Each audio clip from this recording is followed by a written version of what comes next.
Passou a circular aí nas redes sociais com as imagens, né, dessa senhora sendo deixada aí na frente desse lar de idosos em Brusque na noite de quarta-feira. A idosa de 95 anos vive cercada de sujeira, está há dias sem tomar banho e dorme em meio a fezes e urina, muito fraca por não ter o que comer. Você demonstra a força de quem sabe que não vai ver a filha que criou com tanto carinho no Dia das Mães. Um dos sintomas da crise moral atual da sociedade é o número assustador de idosos abandonados pelos familiares em abrigos. O número mostra um crescimento de quase 900% em 2023 em nosso país. A perda dos laços afetivos na relação de filhos e pais é o sintoma de uma época doentia, desfragmentada e individualizada. A família, que deveria ser um lugar de proteção e apoio mútuo, se tornou, em muitos casos, um espaço de conflito, de abandono, de violência e opressão. Mesmo vivendo em uma cultura capitalista que estigmatiza o idoso como fardo, uma pessoa ultrapassada e improdutiva economicamente, que são preconceitos que ainda resistem, estão internalizados em nossa cultura apesar do tempo, estamos falando da relação pais e filhos. Se um pai não pode confiar nos filhos como proteção diante dos desafios da velhice, a quem é que vai recorrer? O familiar, o filho, o neto, não conseguem valorizar a experiência. Ora, os filhos que abandonam os pais é um traço marcante também de uma cultura que deprecia o idoso. Nós temos um modelo de civilização ocidental que foi influenciado pela ética judaica cristã na formação da nossa moral, da nossa ética, dos princípios de convivência. E dentro dessa ética judaica cristã, a família não nasce apenas como a necessidade de um contrato social, mas tem uma funcionalidade biológica, né? Uma necessidade biológica, e também ela é um pilar da manutenção da organização humana. E age como uma fonte reprodutora de princípios de apoio mútuo entre gerações. E o mandamento honra teu pai e tua mãe, dado a Moisés no Monte Sinai há 3.500 anos atrás, influenciou a ética sobre a família no Ocidente por um bom tempo.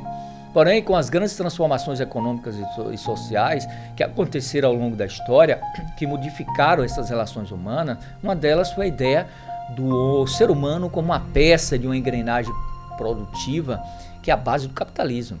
A utilidade de alguém estava associada à sua capacidade de produzir, de competir. Uma ideia extremamente nociva que foi manipulada por mero interesse econômico. E o idoso entra nesse contexto fortalecido com estigmas e preconceitos, muito enraizado nessas grandes transformações. Se tornou feio envelhecer, ultrapassado e arcaico. Se criou uma busca incessante pela preservação da juventude e se transformou numa paranoia coletiva de um tempo que desencadeou o mercado milionário de cirurgias, de cosméticos e tratamentos psiquiátricos. Não se podia falar da inevitabilidade do envelhecimento, era um pecado mortal na roda dos que se ilude, né? Tentando driblar a própria finitude, até a própria semântica dentro dessa formação de estigmas e preconceito, ajudou e contribuiu para depreciar o conceito de velhice.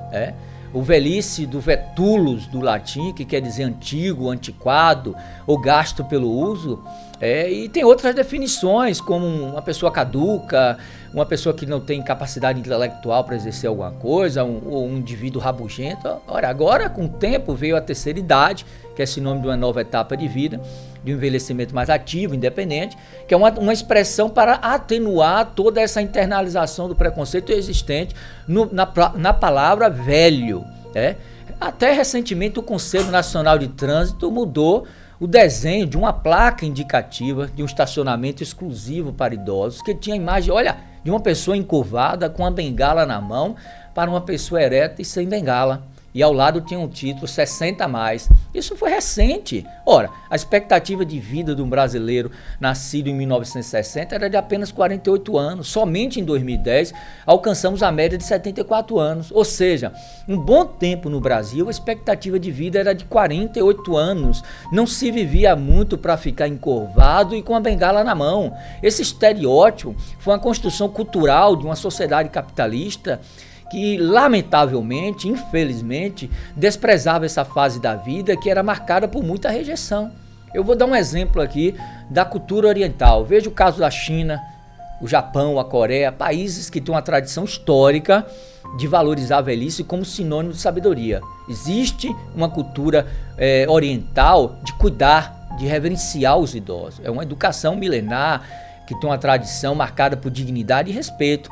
Os mais jovens no Oriente tinham orgulho do sacrifício realizado pelos idosos. O aniversário de uma pessoa idosa era um momento solene, de muita alegria, de festa. Mas essa realidade tem mudado com a globalização. Os países orientais estão experimentando a ocidentalização dos valores, a competitividade, a individualidade, os valores de mercado. Estão desconstruindo um conceito milenar do idoso dentro da sociedade oriental. O capitalismo deformou certos valores e um deles é depreciar e estigmatizar a velhice, impondo um padrão de idade, a chamada idade útil. Se tudo gira pela capacidade produtiva, é uma fase da vida com pouca ou sem nenhuma utilidade econômica.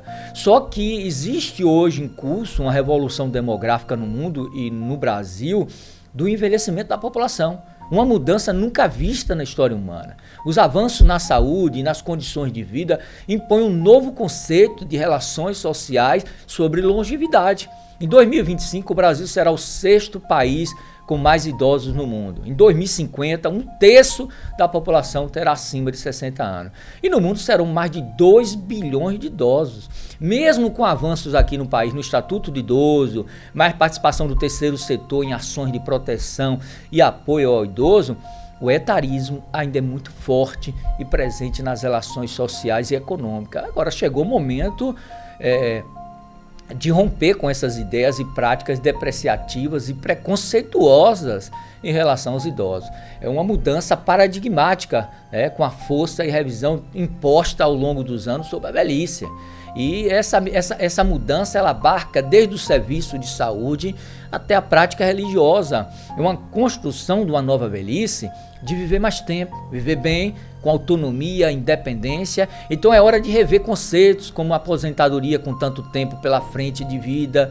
É hora de esticar os planos e sonhos. É hora de afirmar a importância dos idosos como fonte de experiência e sabedoria, de deixar correr o processo contínuo e natural da vida, reconhecendo a finitude sem culpa ou sem ilusão. É a ilusão dessa eterna juventude de uma cultura adoecedora. Temos muito que pensar sobre esse novo mundo da nova velhice, a começar pelos filhos que abandonam os pais em asilos. Dona Lalá se emociona ao lembrar dos filhos.